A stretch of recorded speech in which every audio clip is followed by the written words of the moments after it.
justement que vous parlez de cette nomination plus que probable de Louise Mushikiwabo, voilà. la ministre des Affaires étrangères du Rwanda. Certains voient une main tendue vers l'Afrique. On sent que ce n'est pas tout à fait votre point de vue. Je pense que c'est aussi un problème, il faut voir ça politiquement. La France a eu beaucoup d'implications dans le génocide qui s'est passé au Rwanda en 1994. De ce fait, les relations entre le Rwanda et la France ont été toujours des relations tendues.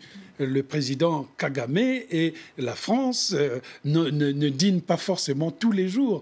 Donc si c'est une manière de faire retourner l'enfant prodigue dans la maison, parce que le Rwanda, n'oublions pas, avait quitté pratiquement la langue française pour adopter, la langue anglaise. Est-ce que c'est un tournant ? Ce qui serait intéressant dans ce sens, parce qu'il y a d'autres pays aussi, comme si vous allez du côté de l'île Maurice, c'est des pays qui ont abandonné la langue anglaise pour revenir dans la langue française, des pays à qui il faut faire des signes.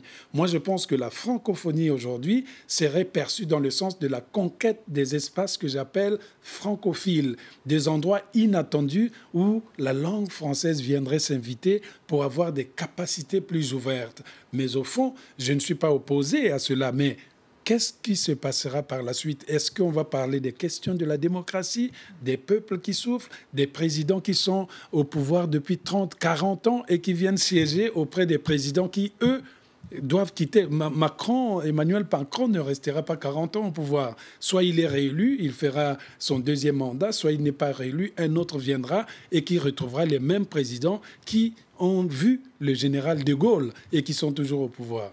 Un autre défi dont vous parlez que doit relever la francophonie, c'est un peu de faire barrière contre l'obscurantisme, contre les extrémismes qui sont grandissants, et notamment en Afrique. Mais je pense que la question de l'intolérance, la question des djihadistes, la question même du fanatisme est une des questions qui peuvent poser des épines, justement, à l'espace francophone. Il faut donc aller de l'avant, mais on ne peut pas lutter contre le fanatisme quand on tolère les dictatures dans les pays avec lesquels on traite.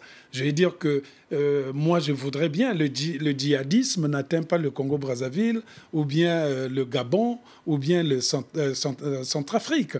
Donc, est-ce qu'il n'y a pas une sorte de fanatisme qui se trouve dans ces pays? Et moi, je pense qu'il faut régler les problèmes sur le plan de la démocratie. Aujourd'hui, la préoccupation des peuples africains n'est pas la défense de la langue française, mais c'est l'accès à la démocratie et à la liberté d'expression.